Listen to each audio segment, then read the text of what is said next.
वृंदावन बिहारी लाल की जय। जय। राधा रानी की जय श्री जय। गुरुदेव भगवान की जय। श्री राधे राधे। भक्ति प्रश्नोत्तरी कार्यक्रम प्रारंभ किया जा रहा है। आइए हम भक्ति संबंधित प्रश्नों को श्रवण करें। श्री राधे राधे गुरु जी, आपके श्री चरणों में कोटि कोटि दंडवत प्रणाम। अतुल कुमार नोटियाल जी हैं नैनवाग से, इनका प्रश्न है, गुरुदेव वैसे तो मेरे अधिकांश प्रश्नों के उत्तर भक्ति प्रश्नोत्तरी के माध्यम से स्वतः ही प्राप्त हो जाते हैं।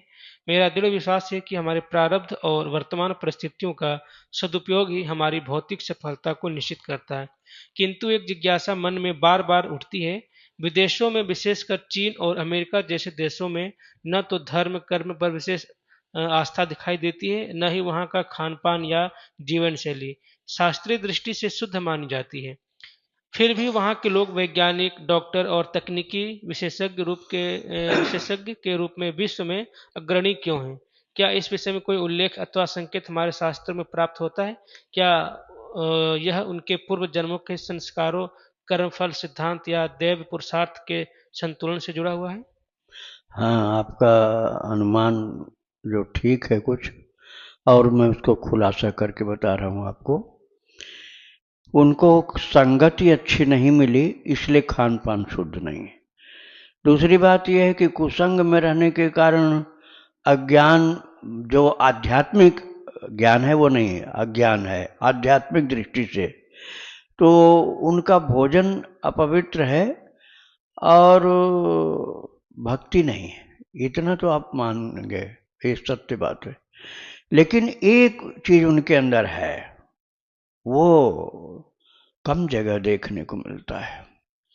वो ये है कि ईमानदारी है, राष्ट्रभक्ति है, कर्तव्य परायणता है, बेईमानी नहीं, लूट खसोट नहीं। वो धर्म की चीज है ना, भक्ति तो नहीं, ये सत्य है, और शुद्धता भी नहीं, ये भी सत्य है।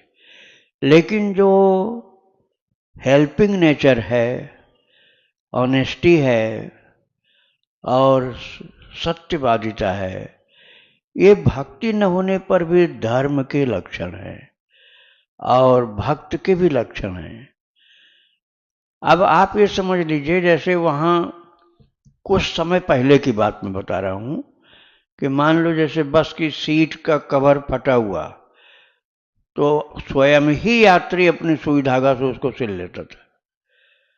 और अब मैं अपने यहाँ की बुराई तो नहीं कर सकता, लेकिन कुछ देशों में ऐसा है कि फटा होगा तो उंगली डाल के और फाड़ देंगे। सिलने को तो कौन कहे अपने उंगली से, और रबड़ निकाल के और फेंक देंगे या ले जाएंगे, घर ही ले जाएंगे। रेलवे डिब्बे से बत्तियां निकाल निकाल के घर ले जाएंगे, बाथरूम में से बत्ती निकाल ले जाएंगे। है ना चोरी, बेईमानी, बदनीयत। और वो कम से कम वेतन में राष्ट्र की सेवा में लगे हैं। राष्ट्रभक्ति है, कर्तव्य परायणता, सत्यनिष्ठा है, ईमानदारी है। ये जो अच्छे गुण हैं, उन्हीं गुणों के कारण उनकी प्रोग्रेस होती रहती है। ये दैवी गुण है। भक्ति न होने पर भी इतना पॉजिटिव चीजें तो हैं। और हमारे यहाँ भक्ति है, लेकिन इन गुणों में कम लोग अग्रसर हैं। इसके कारण से पिछड़ापन हो जाता है। भक्ति को तो मानते हैं, लेकिन उसमें भी अभी ईमानदारी और चोरी बेईमानी का पक्ष कितना कितना गड़बड़ है। अब उसको हम क्या बताएं, वो कहना ठीक नहीं लगता। तो एक ऑनेस्टी जो है, एक तत्परता है, सत्यवादिता है, जीवन में निष्ठा है, कर्तव्य परायणता है, ये प्लस पॉइंट है उनका। उनकी भक्ति कमजोर है क्योंकि उनको संगति अच्छी नहीं मिली है, पवित्र खान पान नहीं है, ये भी गड़बड़ है। लेकिन जो कर्तव्य परायणता है, उनकी ईमानदारी, निष्ठा, देशभक्ति, इसके कारण से उनका प्रोग्रेस होता है। यदि वो कहीं भक्त हो जाएं, बहुत महान हो जाएं। लेकिन कुसंग ज़्यादा इसलिए भक्ति नहीं कर पा रहे हैं, उनको ज्ञान नहीं मिल रहा है।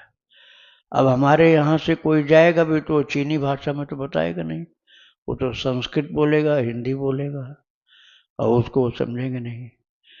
तो कुछ चीज़ें उनके अंदर हैं ऐसी जो मैंने अभी बताया कि उसके कारण उनका विकास होता है। श्री राधे राधे। प्रेम शंकर द्विवेदी जी, उम्र 75 वर्ष, उन्नाव से। इनका प्रश्न है, स्वामी जी मेरे इष्ट भोलेनाथ हैं, मैं दीक्षा लेना चाहता हूँ, तो किस संप्रदाय से लूँ और कहाँ से दीक्षा लूँ? देखो, आप इष्ट भले ही भोलेनाथ को मानो, लेकिन पहले उनके संबंध का विचार करो। जैसे भोलेनाथ जो हैं स्वयं हनुमान जी बन करके, रुद्र देह तज नेह बस बानर भे हनुमान, जान राम सेवा सरस समुझि करब अनुमान। राम की सेवा में क्या सरसता है, इसका अनुमान करने के लिए, स्वयं एक्सपीरियंस उसका प्राप्त करने के लिए, राम सेवा सरस जान राम सेवा सरस समुझि करब अनुमान, रुद्रदेह तजने बस बानर भे हनुमान। स्वयं रुद्र भगवान हैं वो हनुमान जी, लेकिन वो मालिक की जगह सेवक बन गए। तो अब आप समझिए कि सेवक बनने में कुछ लाभ नहीं होता तो क्यों बनते। राम जी की सेवकाई करने में उनको आनंद आ रहा है, और शिव जी को जल चढ़ाते हैं राम जी, शिव जी को राम जी जल चढ़ाते हैं, अर्थात इष्ट मान रहे हैं, और वही सेवक बन करके सब काम कर रहे हैं। तो अब आप राम जी को पूजेंगे तब भी शिव जी खुश हो जाएंगे, शिव जी को भजेंगे तो राम जी खुश हो जाएंगे। शिव सेवा कर फल सुत सोई, अविरल भक्ति राम पद होई। शिव को आप जल चढ़ाओगे और राम जी का नाम सुनाओगे, ओम ओम सुनाओगे और नमः शिवाय सुनाओगे, तो शिव जी जब बहुत प्रसन्न होंगे तो क्या देंगे आपको। शिव सेवा कर फल सुत सोई, अविरल भक्ति राम पद होई। जब बहुत प्रसन्न होते हैं ना, तो काशी से संत को वृंदावन भेज देते हैं, अयोध्या भेज देते हैं, जाओ अब मेरे प्रभु की भक्ति करो, अब मेरे प्रभु की भक्ति करो। तो आप शिव जी को मानिएगा तो ये भी ध्यान रखना कि शिव जी प्रसन्न किस में होते हैं। शिव जी प्रसन्न होते हैं भगवत आराधन से। तो आप भले ही दीक्षा में आपको पंचाक्षरी मंत्र मिलेगा शिव जी का, ओम लगा हुआ, और राम राम तुम पुरे राम राम दिन राती, सादर जपो अनंग अराती। शिव जी राम राम ही जपते रहते हैं, राम राम जपते रहते हैं शिव जी। राम नाम लिखा हुआ बिल्व पत्र चढ़ाओ, शिव जी प्रसन्न हो जाते हैं। लेकिन कूड़ा में नहीं जाना चाहिए वो बिल्व पत्र, ये ध्यान रखना, उठाना भी होगा समय से उसको। तो आप शिव जी का मंत्र जपिए, उसके बाद राम राम राम राम राम राम, या कृष्ण हरे कृष्ण, या राधा राधा राधा राधा, इन नामों से शिव जी को प्रसन्नता होती है। क्योंकि शिव जी परम वैष्णव हैं, शिव जी परम वैष्णव हैं। ये बात भगवान कृष्ण ने कही है उद्धव जी से। कहाँ? श्रीमद् भागवत महापुराण के 11वें स्कंध में विभूति का वर्णन प्रभु ने किया है, भगवान कृष्ण ने उद्धव जी से, और कहा वैष्णवा नाम यथा शंभो। जैसे वैष्णवों में शिव जी हैं, ऐसे भागवतों पुराणों में भागवत है। अर्थात प्रभु ने कहा कि शिव जी के रूप में मैं वैष्णव हूँ, शिव जी परम वैष्णव, और कह रहे हैं भगवान कृष्ण कि उनको तुम मेरा स्वरूप समझो, और करके भी दिखा दिया। चैतन्य महाप्रभु का अवतार लेते हैं भक्त के रूप में और हैं भगवान। तो भोले बाबा प्रभु की भक्ति से प्रसन्न होते हैं, इतना समझ करके फिर आप उनकी आराधना करिए। राधे राधे। इनका दूसरा प्रश्न है, तुलसी दल किस दिन नहीं तोड़ना चाहिए? पहले बता चुके हैं, आप फिर से सुन लीजिए। मंगलवार को, रविवार को, द्वादशी तिथि को तुलसी नहीं तोड़ना चाहिए। और एक पौधा सूख रहा है तो आप सूखने मत दो उसको।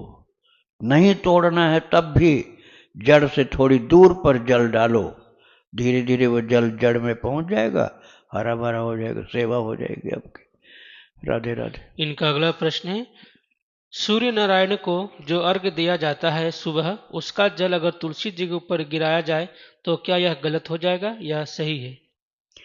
अलग अलग जल डालिए ना, वो सूर्य भगवान को आप चढ़ा रहे हैं और वो जल तुलसी में पड़ रहा है, ये विधि नहीं है। आपको सूर्य भगवान तो सूर्योदय के समय में सब सर्वोत्तम होता है सूर्य भगवान का जल, सूर्यार्घ्य जब सूर्य का उदय हो तब चढ़ाओ। और शिव जी को तो आप ब्रह्म मुहूर्त में जल चढ़ा सकते हैं, तुलसी मैया को भी चढ़ा सकते हैं, तो उनका अलग जल चढ़ाओ। सूर्य का जो जल गिराएंगे वो शिव जी पर या तुलसी माता पर गिरेगा तो ये उचित नहीं होगा। उसके लिए साफ सुथरा एक पत्थर रखो या गमला रखो जिसमें और कोई पौधे लगे हुए हों, उस पर जल गिरे तो कोई दोष नहीं है। राधे राधे। इनका आखिरी प्रश्न है, स्वामी जी आपके आश्रम आने का प्रयास कर रहा हूँ, अटल्ला चुंगी गोदलीपुरम से कितनी दूर है आपका भक्ति आश्रम, कैसे आऊँ? या फिर वृंदावन में कहीं हूँ तो वहां से भक्ति आश्रम आने का उपाय क्या है? अटल्ला चुंगी यदि आप जानते हैं तो वहाँ आने पर आप पूछिए दावा नल कुंड मोहल्ला कहाँ। दावा नल कुंड, दावा नल कुंड मोहल्ले में उड़िया बाबा का आश्रम, हरि बाबा का आश्रम बहुत प्रसिद्ध है। आप वहाँ आएंगे तो वहाँ नाम पूछ करके भी और भक्ति आश्रम पूछ करके भी आप यहाँ आप आ जाएंगे, आराम से आ जाएंगे। श्री राधे राधे। झांसी से गुरुजी, इनका प्रश्न है, कुछ माता पिता बच्चों को आज़ादी नहीं देते, अपने काबू में रखते हैं और उनके घर उनकी बेटी रोज सुनती है, रोती है, तो क्या यह सही है और इसको कैसे रोकें? आने की बात एक और बता दूं, यहाँ आने की बात कि फ़ोन नंबर भी दिए गए हैं यूट्यूब में, उन फ़ोन नंबरों से कांटेक्ट करेंगे, 3 नंबर हैं उसमें, तो यहाँ आने का गाइड वो कर देंगे आपको आने के लिए। हाँ, अब इस प्रश्न को फिर से पूछो। कुछ माता पिता बच्चों को आज़ादी नहीं देते, अपने काबू में रखते हैं और उनके घर उनकी बेटी रोज सुनती है, रोती है, तो क्या यह सही है और इसको कैसे रोकें? नहीं, उसमें विचार करना चाहिए। पूरा शासन उनके ऊपर रखना वो उचित नहीं होता है। ऐसे रखो ना जिससे उसकी कोई गलती हो रही हो तो सुधार हो। उसको ज़्यादा जोर जबरदस्ती आप करोगे ना तो बड़ा होने पर आपका तिरस्कार करेगा वो। जब बड़ा हो जाएगा लड़का या लड़की तो आपका तिरस्कार करेंगे वो। आप नास्तिक हो गए ना तो फिर ये काम आपसे गलत होगा ही होगा। आप भगवान के भक्ति में लग जाओ और बच्चों को भी भक्ति में लगाओ। 5 वर्ष के बच्चे के लिए हमने चाणक्य नीति की बात एक दिन बताई थी।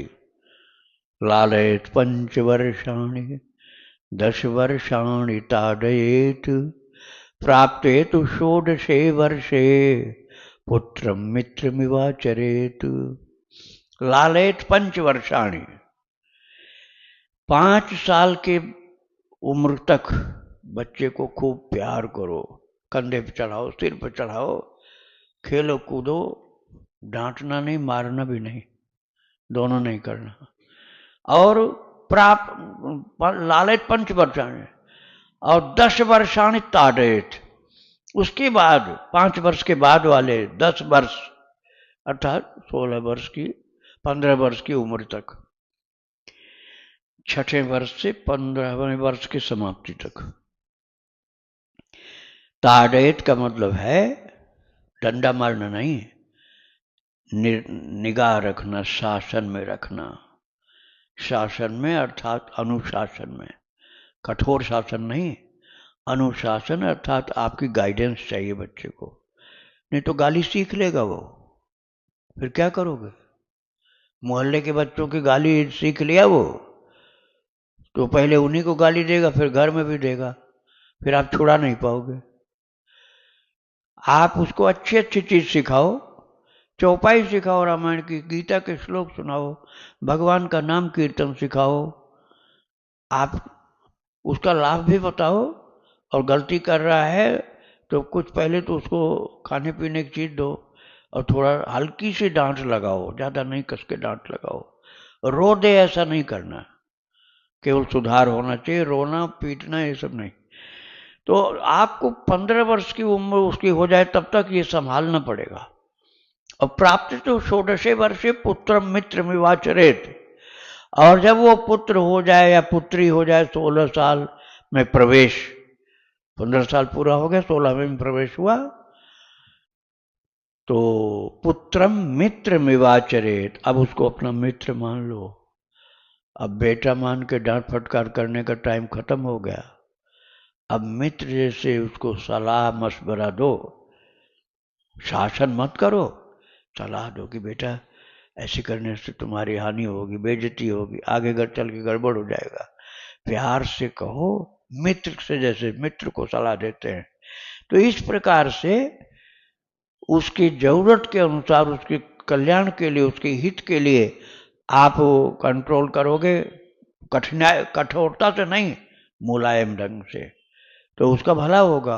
और कठोरता से उसको करो, लेके डंडा पीटना शुरू कर दिया तो अभी तो नहीं बोल पाएगा, लेकिन संस्कार बहुत खराब बन जाएगा। सोचेगा कर रहे हैं तो बड़े तो कभी होंगे, फिर उसके मन में रिवेंज उत्पन्न होगा, प्रतिशोधात्मक दोष, तो फिर वो आपके लिए दुर्व्यवहार करेगा, ज़्यादा बुढ़ापा जब आपका आएगा। तो इसलिए प्यार से समझाओ, कंट्रोल करना है तो उसमें भी समझदारी के साथ। श्री राधे राधे।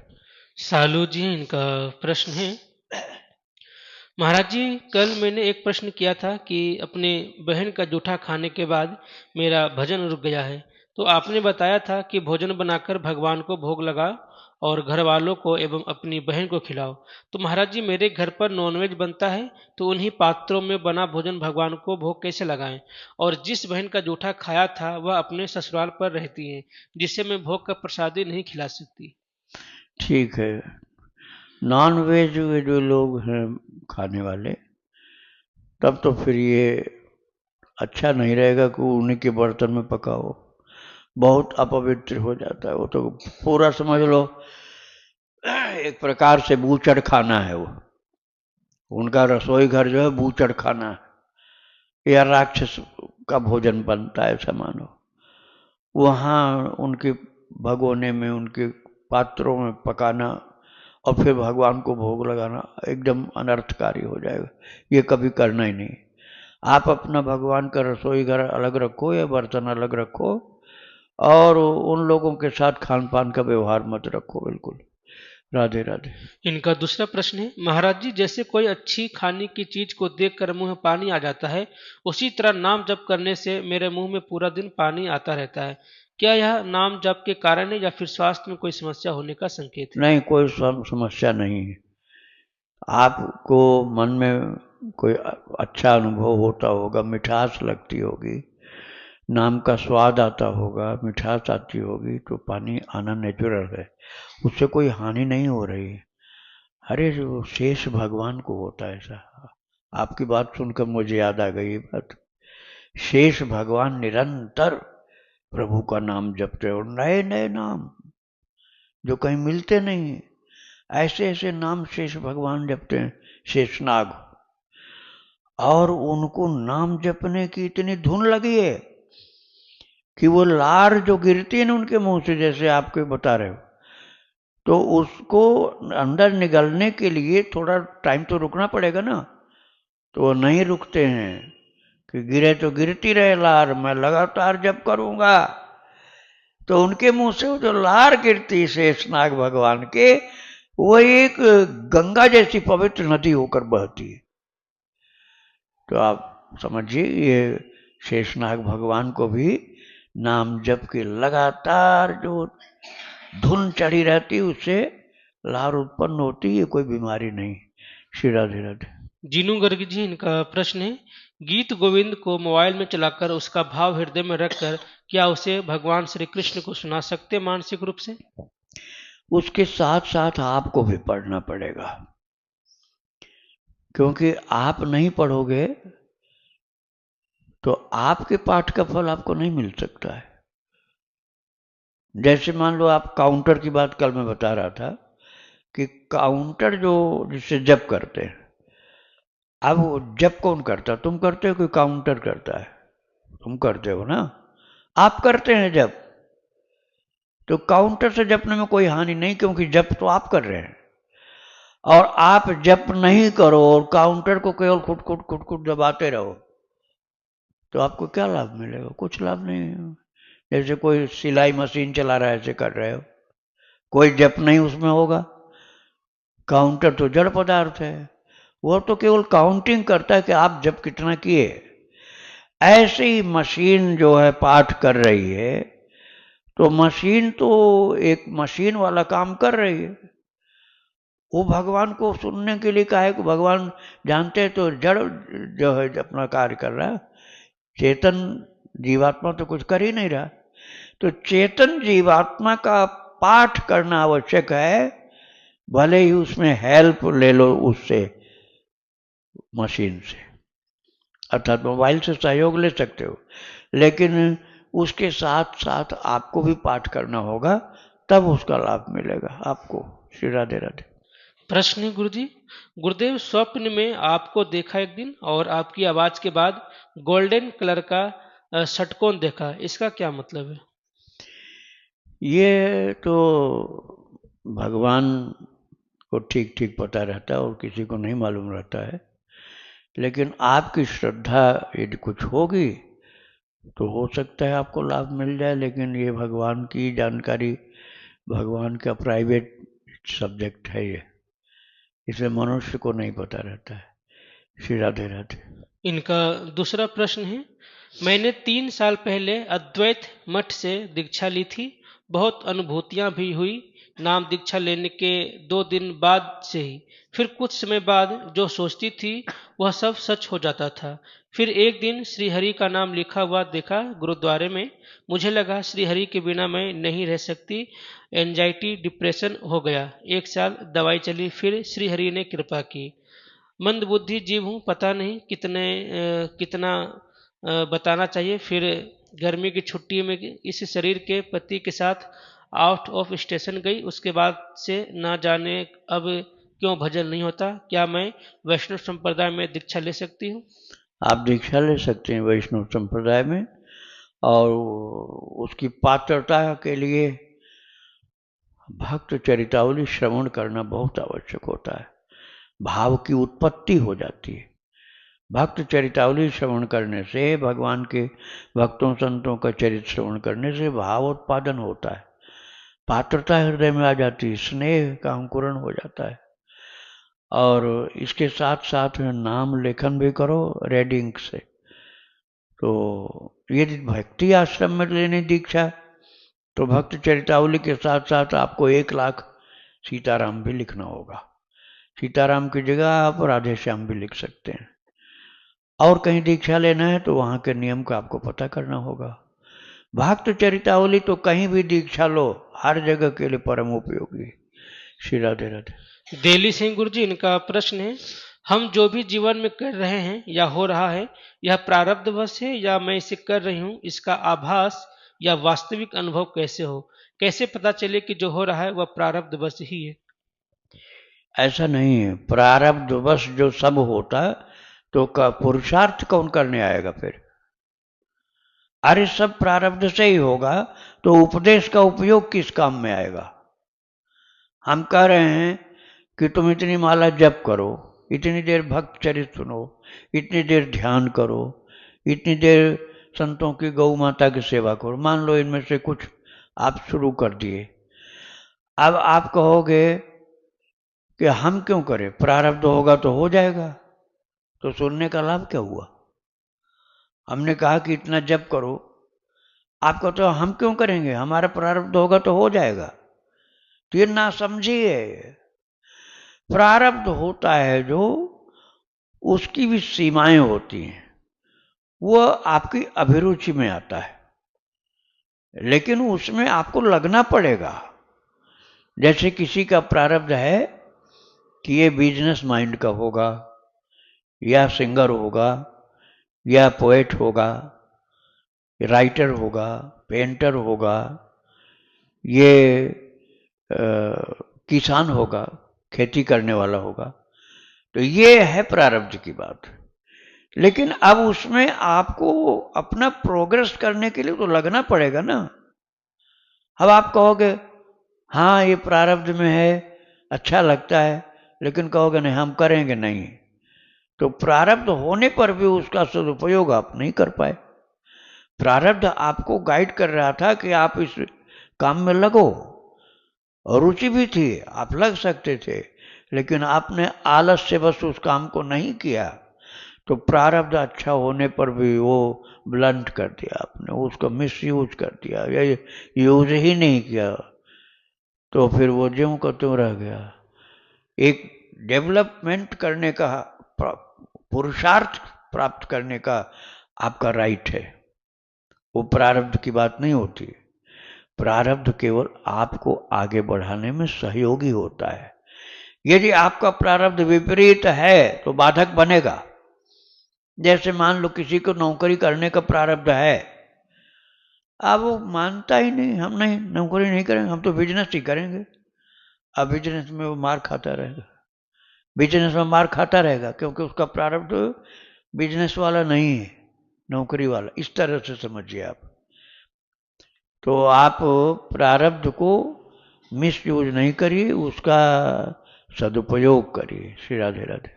इनका दूसरा प्रश्न है, ठाकुर जी के आश्रित शरणागत हो जाने पर, अपने गुरु पे समर्पण कर देने पर हमारे गुरु अपने शिष्यों का उद्धार कैसे करते हैं या भार पूरा कैसे ले लेते हैं? कृपा कृपा कृपा कैसे होती है गुरु की? गुरु तो फिजिकल दूर रहते हैं और कई बार तो भगवत धाम भी चले जा चुके होते हैं। देखो, आप इस बात को समझने के लिए पहली चीज तो अपनी श्रद्धा को लीजिए। दूसरी बात होता है भगवान की कृपा और गुरुदेव की भी कृपा, ये तीनों का महत्व होता है। अपनी श्रद्धा का मतलब हमारी ओर से पूर्ण रूप से उच्चतम भावना हो, उसमें चालाकी, छल, कपट ये सब नहीं चलेगा।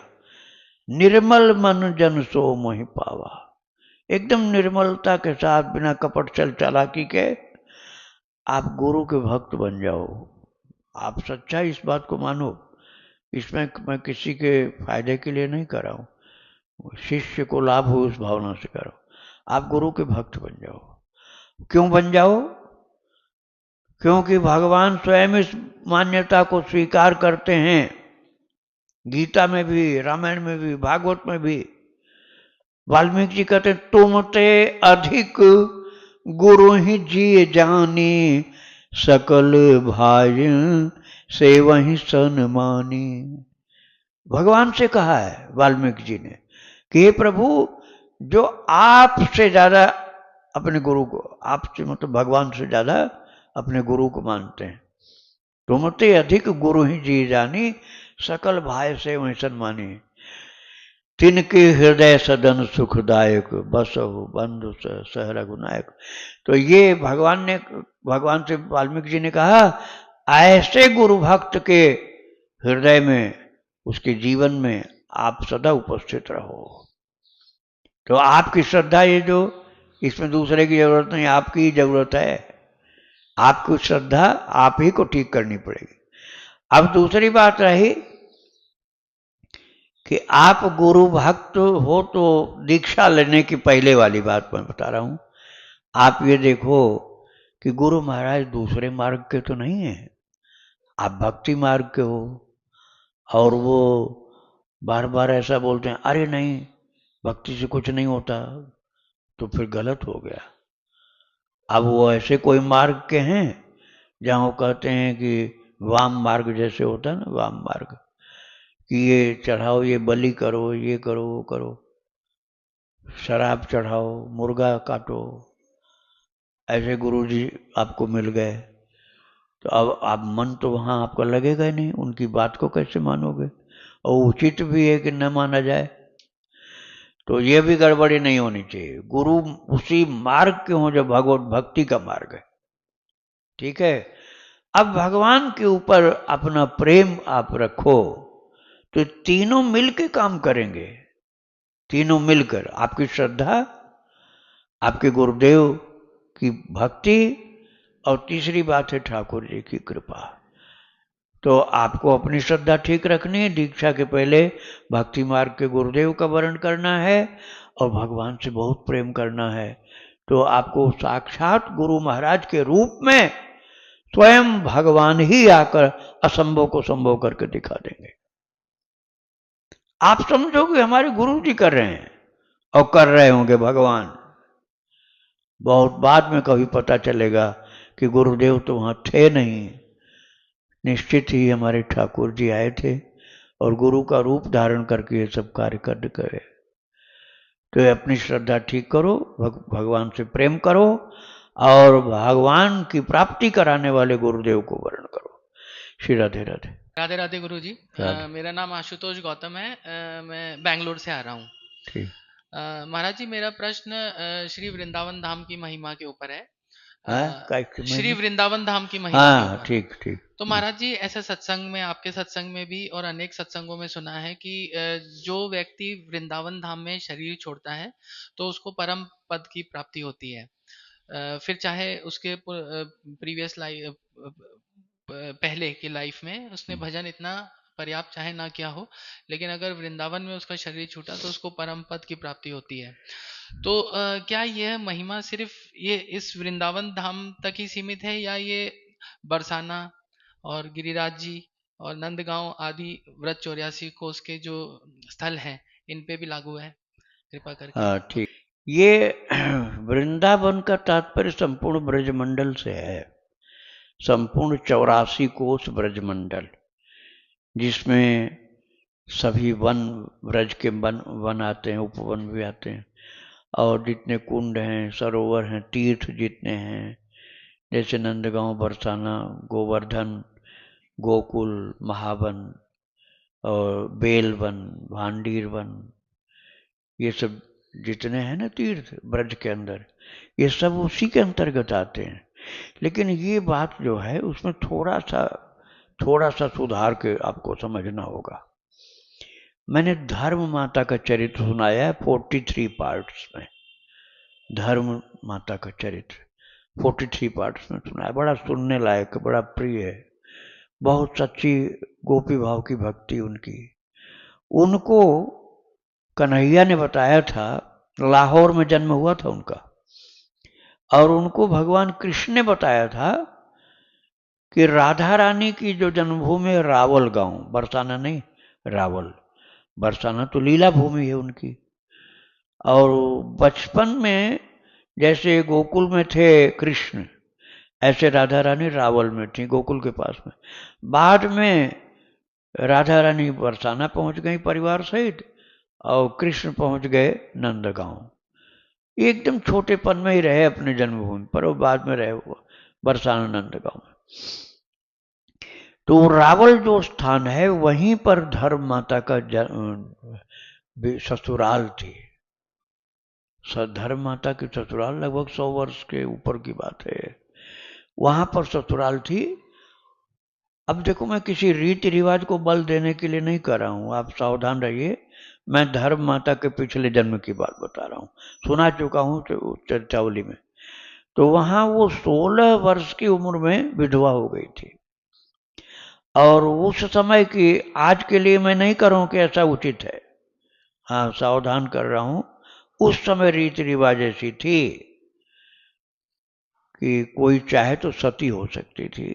ये सती प्रथा वाली बात मैं नहीं कर रहा हूं, अभी मैं उनकी लाइफ हिस्ट्री की बात कर रहा हूं। तो माता, धर्म माता 16 साल की उम्र में सती हो गई, पति मर गया था, उसमें जल गई। तो जब वो जल रही थी तो उसको भगवान कृष्ण का दर्शन हुआ, और लोगों को थोड़े हुआ केवल। और प्रभु ने कहा कि अगले जन्म में मैं पति बनूंगा तुम्हारा। भगवान ने कहा अगले जन्म में मैं पति बनूंगा। और फिर लाहौर में जन्म हुआ। तो 3 साल की बच्ची रावी नदी के किनारे नहाने गई थी बुआ जी को लेकर,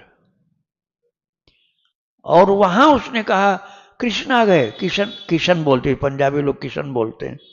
किशन जी खड़े हैं, किशन जी खड़े हैं, अब मेरा हाथ पकड़ाओ, मेरी शादी कर दो। और पकड़ा दिया बुआ ने हाथ। बोली अब देखो मेरी शादी हो गई, अब कभी जीवन में मुझसे शादी करने को मत बोला, कभी नहीं करना। तो धर्म जब बड़ी हो गई तो छोटी बहन की शादी की, अपनी नहीं की। पति के नाम की जगह श्याम सुंदर लिखवाती थी। तो उनके उनके जन्म से, उनके लाइफ हिस्ट्री से क्या पता चलता है। अब शरीर तो छोड़ा रावल गांव में, जहां राधा रानी का जन्म स्थान, और जन्म फिर कहाँ हुआ? लाहौर में। लाहौर में जन्म हुआ। बाद में वृंदावन में रही, उनकी धर्म कुटीर नाम का आश्रम है उनका।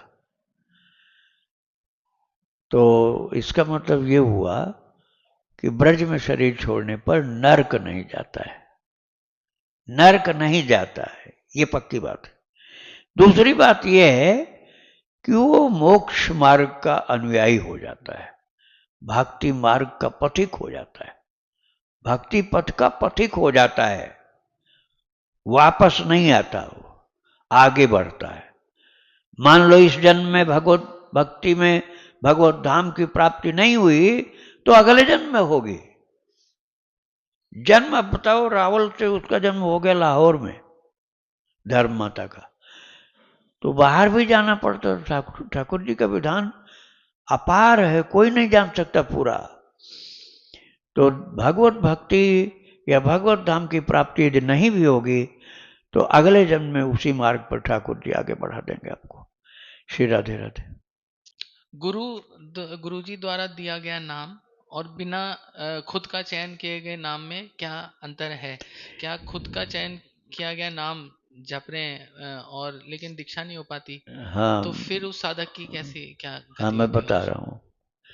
देखिए, एक होता है ना कि सुना सुनाया, कहीं भी पढ़ा पढ़ाया, लिखा हुआ, आपने पढ़ लिया या सुन लिया या किसी ने बता दिया, सलाह मान गए किसी की और जपने लग गए जो भगवान का कोई भी नाम।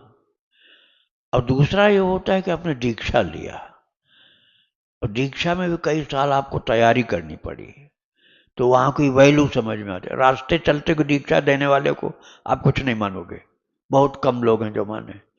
और कई साल दौड़ना पड़ा, कई साल लिखना पड़ा, कई साल भजन नियम करने पड़े, तो समझ में आता है हाँ गुरु दीक्षा की वैल्यू होती। फिर उसके बाद उस बात को आप गांठ बांध लेते हैं, हाँ गुरु जी की आज्ञा है, ठीक है। जैसे एडमिशन हो गया, एक अच्छे से इंस्टीट्यूट में बच्चा एडमिशन लेना चाहता हो, जल्दी होता नहीं, इतना टफ है वहाँ का एडमिशन टेस्ट, और हो गया एडमिशन, बड़ा खुश, अब तो हम कुछ अच्छा कैरियर हमारा होगा, बड़ी लाइफ होगी। तो ऐसे ही दीक्षा होने के बाद फिर इनकरेजमेंट हो जाता, अब हमको भजन करना, अब इतने बड़े गुरुदेव का शिष्य हो गया मैं, तो अंदर से उत्साहवर्धन हो जाता है। तो आप ज्यादा अपने को मजबूती के साथ भक्ति में लगा दोगे, ये फायदा होता है। अब दीक्षा जब तक नहीं लिए थे तब तक किसी का भी संग करते थे, कैसे भी चलते थे। दीक्षा लेने के बाद जो गुरु जी ने बताया उसी रास्ते चलना है, ऐसे नहीं खाना पीना, ऐसे नहीं किसी से मिलना जुलना, ऐसे पार्टियों में जाकर के मनमानी खान पान नहीं करना। सुधार हो जाएगा ना, दीक्षा लेने के बाद सुधार हो जाएगा। जैसे मैंने बताया कि एडमिशन हो गया आपका, तो ये अंतर होता है। तो दीक्षा के नियम का पालन करना, साधना करना, दीक्षा मंत्र का जप करना, ये आपको आवश्यक समझ में आ जाएगा। और भगवान नाम जब पहले से चल रहा है तो वो भी करो, पहले से नाम जब चल रहा है तो वो भी करना चाहिए। और दीक्षित होने के बाद जो दीक्षा के नियम के अनुसार साधना होती वो भी करनी चाहिए, वो आवश्यक होती। श्री राधे। महाराज, फिर साधक को जो साधना पथ पे जाना चाहता है उसे नाम का चयन करना चाहिए कि गुरु का? यदि किसी नाम के प्रति कोई रुझाव ना हो लेकिन सारे भगवान के नाम प्रिय लगते हों, हाँ। तो कौन से इष्ट बनाने चाहिए, कौन सा नाम का चयन करना चाहिए? तो नाम का चयन करना चाहिए कि गुरु जी का या किसी संप्रदाय का? देखो रखो, एक तो ये है कि गुरु बिना श्रद्धा के बनाना नहीं चाहिए, देखा देखी नहीं बनानी चाहिए। श्रद्धा है नहीं, अरे भीड़ जा रही सब, उन्हीं से दीक्षा हम भी लेंगे, ये गलत हो गया। अगले दिन कोई बताए हाँ महाराज जी तो बहुत लालची हैं, पैसा ज़्यादा ख्याल रखते हैं, सेठों को मानते हैं, गरीबों को नहीं मानते। झूठी बात, बिल्कुल सत्य कुछ नहीं है। अब हो गई श्रद्धा खत्म, हम नहीं जाएंगे, हम अब नहीं मानते उनको गुरु। बताओ, और अपराध कर लिया। इससे अच्छा जल्दीबाजी मत करो, श्रद्धा जब आपकी जम जाए तो दीक्षा लो, और नहीं तो जो आपको नाम जपने का पहले से शुरू कर रखा वो चालू रखो। और जब दीक्षा ले लो तो उनकी आज्ञा का पालन करो, तब लाभ मिलेगा। तुम्हारा एडमिशन हो जाए किसी भी अच्छे इंस्टीट्यूट में और तुम वहां करो हाँ एडमिशन हो गया, पढ़ेंगे नहीं कुछ, पढ़ेंगे कुछ नहीं, तो तुम्हारे एडमिशन से फायदा क्या हुआ? तो दीक्षा लेने के बाद वहां के नियमों को मानो तो फिर बहुत लाभ होगा। हाँ, यदि किसी स्वरूप से प्रेम है, भगवान के स्वरूप से, या कोई नाम से प्रेम है, पिछले अभ्यास हैं, तो उसका भी आदर करना चाहिए। जैसे आपको मंत्र मिला, सुबह उस नियम को पालन करो, उसके बाद आगे नाम का जप भी करो। राधे राधे। ये पहले ध्यान देना पड़े, एडमिशन टेस्ट क्यों होता है? एडमिशन टेस्ट क्यों होता है? अच्छे बच्चे की तलाश के लिए। अच्छा बच्चा मिले जिसको पढ़ने के लिए हम अपने यहाँ लें, इसकी तलाश के लिए एडमिशन टेस्ट होता है। और तुम कहो कि नहीं सब बच्चों को लो, वो इंस्टीट्यूट फेल हो जाएगा, बहुत बेकार लड़के मिलेंगे। तो शिष्य की भी पात्रता होती है। ऐसा नहीं कि गुरु महाराज ही सब कुछ हैं और हम चाहे बिल्कुल धुंधुकारी हों हमारा उद्धार हो जाएगा, ऐसे नहीं होगा। अच्छे बच्चे की तलाश के लिए एडमिशन टेस्ट होता है ना, ऐसे ही अच्छे शिष्य की तलाश के लिए गुरुदेव महाराज, आप ये तो सुने होंगे गुरु कीजिए जान और पानी कीजिए पीजिए छान, लेकिन ये नहीं सुने होंगे, अब सुन लो कि चेला कीजिए जान। चेला भी कीजिए जान, नहीं तो चेला डाका डालेगा और गुरु बदनाम होंगे, वो मर्डर करेगा और गुरु जी उनका चेला था, वो मर्डर कर दिया उसने, गुरु जी भी पकड़े गए, वो भी पकड़े गए। तो आप अपने अंदर पात्रता पहले लाइए, अपने अंदर आप पात्रता लाइए और गुरुदेव महाराज की खोज करिए।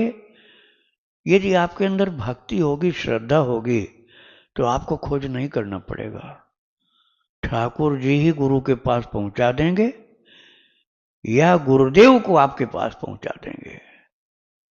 अब मोहि भा भरोस हनुमंता, बिनु हरि कृपा मिलहि नहीं संता। ये किसने कहा? विभीषण जी ने कहा। विभीषण जी ने कहा है सुंदरकांड में। विभीषण जी घर के अंदर और भगवान के भजन में लगे, बिना दीक्षा के भजन में लगे, भगवान पर विश्वास है। तो भगवान समुद्र पार करा करके गुरु जी को उनके घर में पहुंचा दिए, हनुमान जी गुरु के रूप में आ गए। जो रघुवीर अनुग्रह कीन्हा, तो तुम मोहि दरसु हठ दीना। हे हनुमान जी महाराज, मुझे ठीक विश्वास हो गया, पता चल गया कि मेरे ऊपर प्रभु की कृपा है, इसीलिए मैं खोजने नहीं जा पाया, गुरुदेव ही खोजते खोजते मेरे पास आ गए। तो आप अपनी श्रद्धा को बढ़िया बनाइए, पवित्र बनाइए, भक्ति में लगिए, भगवान पर विश्वास करिए। आपके उद्धार के लिए महान से महान गुरु भगवान की कृपा से आपके पास आ जाएंगे या आपको उनके पास पहुंचा देंगे। आप विश्वास रखो ठाकुर जी के ऊपर। श्री राधे राधे। मना करते हैं ना गुरु बनाने, अब सुनो भी तो सही है। अब अभी महाराज जी तो हैं नहीं शरीर से, शरीर से अब नहीं है राम सुखदास जी, नहीं तो मैं पूछता उनसे या आप पूछते कि यदि ऐसा ही था तो आपने क्यों गुरु दीक्षा ली? वो तो गुरु दीक्षा लिए थे, उन्होंने सन्यास लिया था, गुरु दीक्षा लिया था। आपने क्यों गुरु दीक्षा ली? जब नहीं गुरु बनाना चाहिए तो आपको भी नहीं बनाना चाहिए। तो उन्होंने गुरु बनाया था, आपको मालूम है कि नहीं? 5 भागों में उनका चरित्र मैंने सुनाया है। राम सुखदास जी का चरित्र 5 भाग में सुनाया मैंने। अरे मालूम नहीं तुम्हें? उनके गुरु जी थे मंगल सेन, उनका नाम था महाराज जी का, और उन्होंने दीक्षा ली थी, राम सनेही संप्रदाय के थे महाराज जी। कुछ मिलता जुलता नाम था, मंगल से मिलता जुलता। राम सनेही संप्रदाय के थे, राजस्थान में चूरू के पास के रहने वाले थे। हाँ, चूरू के पास के, जो बीकानेर के निकट में, वहां के थे राम सुखदास जी। मैं उनसे बहुत बार मिला हूं, उनके सत्संग में भी गया हूं। उनके गुरुदेव थे वो, गुरु निगुरा नहीं थे वो। आप भ्रमित मत हो, पहले सुनो जो हम बता रहे हैं। आप सुनोगे तभी तो समझ में आएगा, बोलते ही रहोगे तो क्या समझोगे। वो निगुरा नहीं थे, उनके गुरुदेव थे, शिष्य थे वो। यदि वो बात सत्य होती कि गुरु नहीं बनाना चाहिए, तो वो निगुरा क्यों नहीं रहते, क्यों गुरु बनाए वो? उसका कारण है।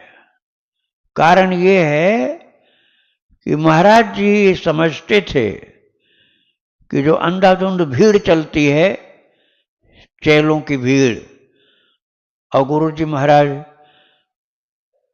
किसी लौकिक स्वार्थ से, हम सभी गुरुओं की बातें नहीं कर रहे हैं, कोई कोई ऐसे होते हैं या कोई कोई शिष्य ऐसे होते हैं कि भक्ति करने के लिए नहीं, एक अपना परिवार बढ़ाने के लिए दीक्षा ले लिए। परिवार बढ़ाने, इतने चेले हमारे हैं, 1 लाख 2 लाख 5 लाख।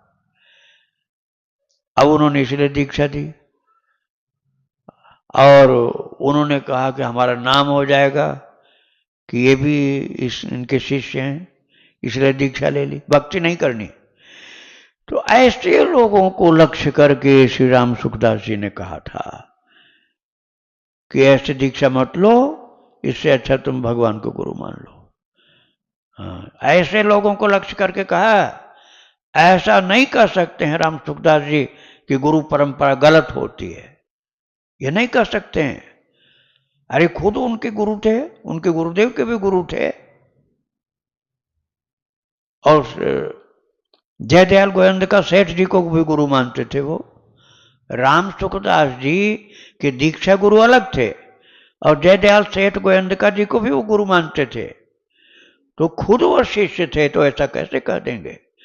केवल जो अज्ञान के कारण लोग साधना नहीं करना है, केवल दीक्षा लेनी है, ऐसे चल पड़ती भीड़ मेला, उसको रोकने के लिए कि जब तक श्रद्धा नहीं, दीक्षा नहीं लो, और जब श्रद्धा हो तो दीक्षा लो, अच्छे गुरु के चरणों में जाओ, जिससे तुम्हारा जीवन का उत्थान हो।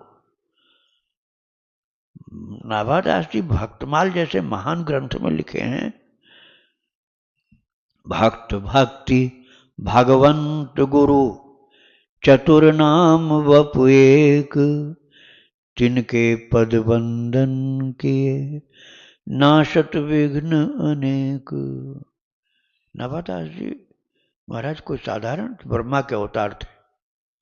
उन्होंने कहा भक्त, भक्ति और भगवंत और गुरु, चारों को एक स्वरूप समझो। तो राम सुखदास जी ने जो कहा है, उसका कारण है कि गुरु महिमा को समझो, शिष्य की महिमा को समझो, तब ये संबंध जोड़ो, ना समझी बस नहीं चलो आगे। ये बात। श्री राधे राधे। वृंदावन बिहारी लाल की जय, राधा रानी की जय। भगवान की जय।